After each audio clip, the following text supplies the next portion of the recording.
Hi, everyone. I'm Sam Osterhout, the executive producer here at Lincoln Square. And I'm so excited for this conversation we're about to have because there's no question about it. ICE has become a rogue agency under Donald Trump. His Department of Homeland Security Secretary Kristi Noem's leadership has seen more and more lawlessness. They are not only targeting undocumented immigrants who have no criminal background, but also they're going after you and me, American citizens. They're harassing us, beating us, and unfortunately, they're murdering us too. Congresswoman Robin Kelly of Illinois decided to say, no more, enough is enough. She's introduced articles of impeachment against Noem and joins us today to talk about that, about her campaign for Senate, and much more. Congresswoman, thank you for taking the time to speak with us today at Lincoln Square. Well, thank you so much for having me. It's good to be with you. So I want to get right into this. You've introduced these articles of impeachment against Kristi Noem. We'll talk about Bondi in a minute because it sounds like she's due for some impeachment articles of her own. But I wonder, what was the last straw with Noem for you? When was it that you said enough is enough? You know, we've actually been working on it since October because of Operation Midway Blitz and the helicopters that landed in Chicago. That was my district. And the as you said, the undocumented and the Americans pulled out of that building, doors kicked in, whether you were undocumented or not, so we started working on it then. And there were a series of other things that have happened. But then when they went to Minnesota and Renee Good died, that was just the last straw, and little did we know that Alex Preddy would come next, and then, I mean, it's still happening and happening and happening. And, she has taken a reign of terror across this country, California, Chicago, New Orleans, North Carolina, Maine, and Minnesota. And we're hearing, about other places that are possibilities also. So that was just, the last straw. We were trying to make sure every I was dotted, every T, was crossed, before we did anything, but we just couldn't wait anymore. You get caught trying, right? I mean, it feels like that raid in Chicago was a million years ago. Mm-hmm. But that was really foreshadowing for what was about to come. I wonder, talk about the support among your colleagues in the House. You have about almost 190 co-sponsors. Yeah, we have 80% of the caucus. And of course, leadership doesn't necessarily sign on whether they support, there's different little rules or traditions, I guess, and things like that. So there's more people that support it than actually, have signed on. But we got like 50 or 60 really quick, but then every day or every week, more and more and more members signed on. And we hear, from people that have certain relationships that there are some Republicans that wouldn't mind her flying the coop.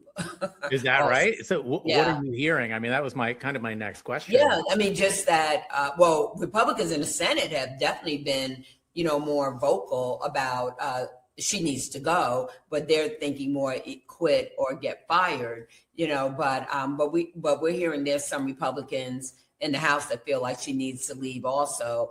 And, we'll see as we go forward, what happens, because what she's doing is affecting everyone. It doesn't matter if undocumented or documented or American citizen or what color you are, your nationality. Everyone is under siege. And it's not just, it's the moral, people getting hurt, that part. But, Democrats have talked a lot about affordability. It affects that too. People are scared to go to work. So that affects their bottom line, afraid to shop, afraid to even get medical treatment. We've heard stories about people afraid to go outside. So that hurts neighborhoods, cities, towns. Yeah, you mentioned support from the Republican side, and I'm wondering what you think about folks like Noem and Bondi and Trump being an anchor on Republicans this November. And we've seen polling that is dramatically bad for Republicans. Do you think that that kind of polling moves the needle with them? Oh, I do think the polling is bad. I don't know if it moves the needle because Donald Trump never thinks he's wrong. I mean, he doesn't apologize for anything. He takes up for all of his incompetent, leaders and secretaries of various things. It doesn't matter if they tell you don't use vaccines or if they're killing people or, Pam Bondi trying to help steal, elections or the Commerce Secretary involved with Epstein. It does not matter, so I suspect that he'll just continue doing what he's doing. Like he doesn't think there's an affordability problem, which there is. Right. Don't believe your own lying eyes. He says, right. I'm the only truth here.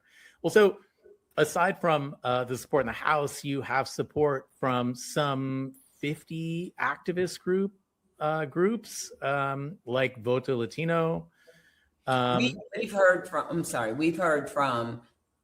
so many people group wise, but also we've heard from people from Sea to Shining Sea, people that I don't represent, other members that have signed on told me that they heard from so many people, either encouraging them to sign or thanking them, for signing on. So people are watching and, her polling numbers or whatever you want to call it, not that polls are always exactly right, but hers are going down, down, down. She's an incompetent leader. I mean, that's just the bottom line. Well, that's it. And I really am interested in these, groups, interest groups and activist groups, because that's the groundswell that folks in the House really listen to. And we tell our audiences all the time, call your representative, flood the lines, and please tell us that works. Yes. And yes. I mean, people don't realize the capacity of their voices. Right. There are things that I've worked on, like I'm big in the maternal mortality and morbidity space.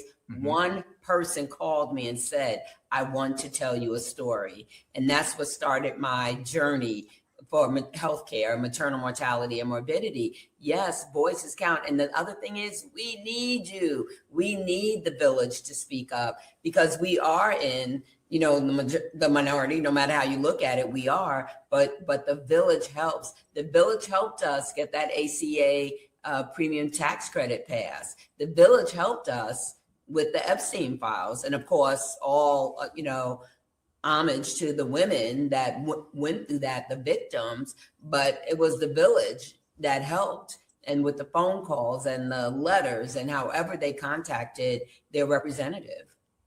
Yeah, I wonder about this. You have issues that you would probably way rather be working on than impeaching Noem or getting rid of these fools.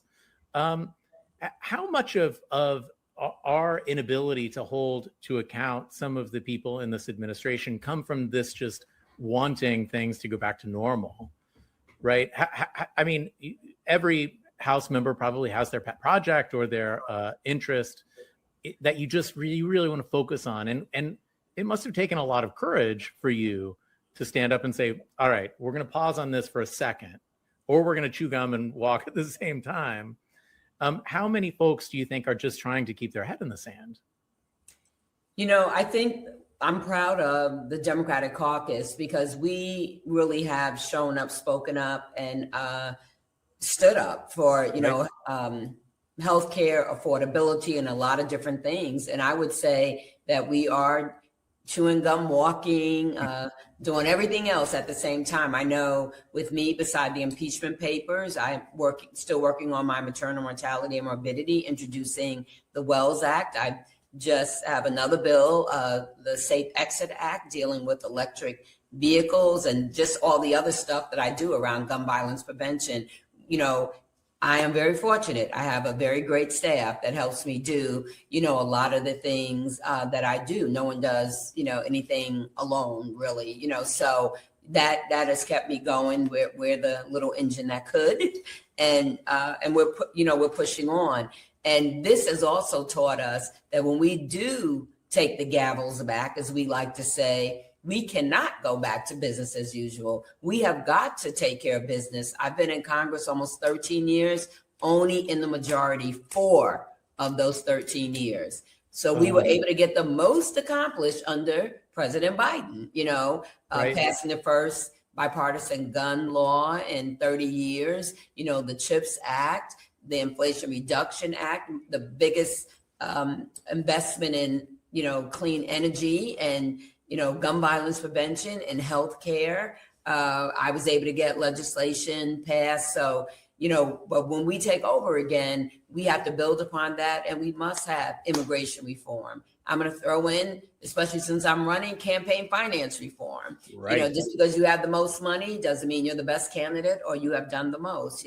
There's a lot of things, healthcare for all. There's a lot of things that we need to do. We cannot go back to business as usual, and we have to close some loopholes on the president, on the office of the president. I mean, yeah, when you put it that way, right? I feel like I'm going to have you back every day for the next 6 months so that we can cover all of this ground. But if everyone out there, if you're just joining us, I have Congresswoman Robin Kelly of Illinois, who has introduced articles of impeachment against Secretary Noem. And I kind of want to go back to that a little bit.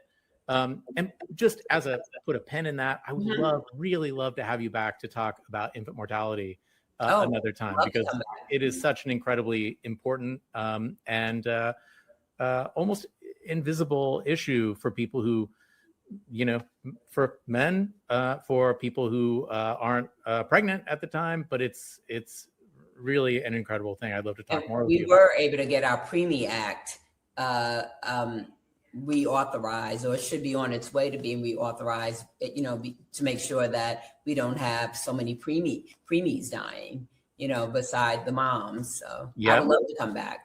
Amazing.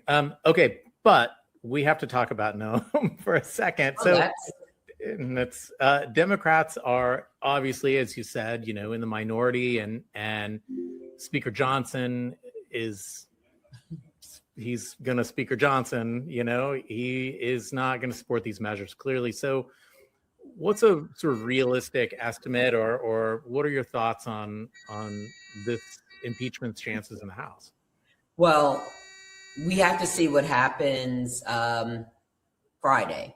We're in negotiations for more funding for ICE, unbelievably so, even though they received a lot of money in the big, bad, ugly bill, but they want more. So we have to see how those negotiations go and the things that, we're demanding, and what they're bringing to the table. And that will dictate how we move. We are having a hearing that I'm helping to lead tomorrow. We call them shadow hearings because we're doing it under leader Hakeem Jeffries, around the whole ICE issue itself. And but we're waiting to see about the negotiations on the 13th. Now we are in our districts next week, so it'll be when we come back. We will see the future. I'll put it like that. And I think that there's so much support, like I said, across the country. And we're hearing little whispers, as I said, that there might be other people that we don't expect, to join in, because all kind of people have been affected. It's not just Democrats, it's Democrats, Republicans, independents. It's a moral issue. Economically, people have been, affected, and, people just in general don't like how this is being handled, across the spectrum. No, absolutely. And I'll be really interested to see, Republican response. I know they've been calcified in their, whatever it is they do.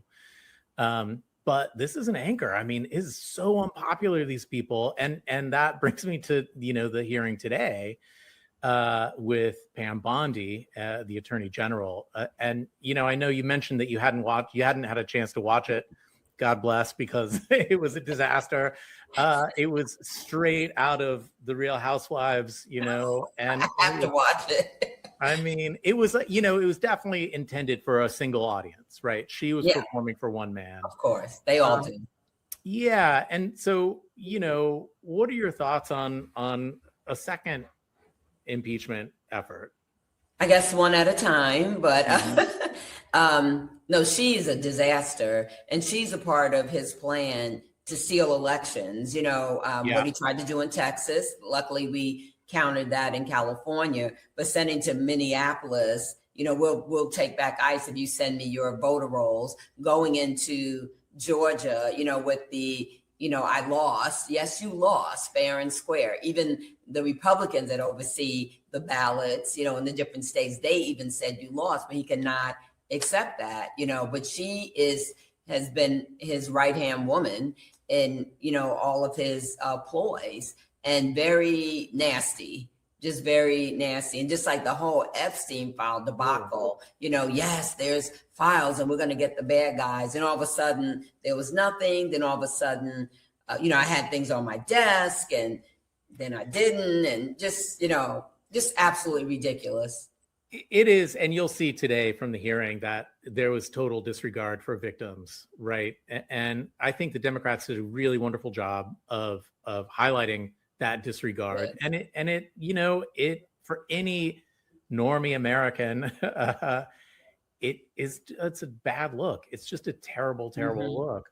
And, Donald Trump has surrounded himself with all kinds of people like that. And, at this point, they're calling for, he's saying, look, Epstein, we need to move on. Right. Of course, he would say that. And I'm sort of heartened by the way Democrats are approaching this and really attacking this issue. How do Democrats really keep up that momentum? How do you keep pushing for more information, more investigations, especially in the face of so much resistance from Trump and his lackeys? You know what? I think we're just focused and determined and to do what's right for the American people. And remember, a lot of people that supported Donald Trump want to see these billionaire and millionaire pedophiles go to jail too and be held accountable. I mean, one of his number one soldiers, Taylor Greene, she spoke up. And now she's not around anymore. Right. So it's not only the Democrats might be doing all the talking, but, Massey is also, in partnership with Ro Khanna. But there's a lot of people that want these people held accountable. It's not just the Democrats, but we are determined and we're focused to do what is right for the American people, whether it's the Epstein files, affordability, healthcare, We're putting up the fight that everybody, wanted to see and talked about, and, carrying the message, all around the country under Hakeem Jeffries' leadership. Yeah. And speaking of keeping up the fight, I know you only have a couple of minutes left, but I wanted to talk about you throwing your hat in the ring for Senate. You're running for the seat that Dick Durbin held for nearly 2 decades. And we're seeing really dramatic flips in special elections across Texas, North Carolina, Louisiana. What made you want to take this leap to the Senate? And how can you use your experience in the House over in that body? Well, I've thought about it for a long time. It wasn't something new. I just didn't know if I would have the opportunity to actually run. And I know I can take my experience, my relationships. I'm already doing the work now, as far as all the things. I've passed meaningful legislation under Biden, under Trump, believe it or not, and under Barack Obama, that dealt with either healthcare, consumer protection, gun violence prevention, technology. So I know, and I'm a humble person, that I'm the most qualified person, running in this race. And I just hope that people don't let money, blind them to who they should be voting for, to really check our records and see who has a record of accomplishment. But I was just, I thought about it and I was ready. I told Hakeem I hate the idea that he's going to be the speaker and I'm not going to be there. He's my classmate, and I always say he's my little brother, but I'll be helping him, in the Senate. Really, we've seen so many bills that we passed in the House that did not make it, in the Senate, whether it was, George Floyd Justice and Policing, the John Lewis Voting Rights Act, the stopping the cycle of violence, so many. So there'll be more allies in the Senate, I believe, this time. And who knows, if they keep going like they're going, who knows what could happen November 2026. I mean, we're getting a hint of what could happen in 26, and it's really heartening. And I think, all of us and everyone out there, you got to envision the world you want. That's right. And then go after it. That's right. Congresswoman Robin Kelly of Illinois, thank you for joining, and really good luck with your Senate campaign. And I would absolutely love to get you back to talk more through the impeachment process and through infant mortality and all the things. I could talk to you forever. Okay, would love to come back, and you know how to find me. Appreciate you. All righty, take care. See you in a bit.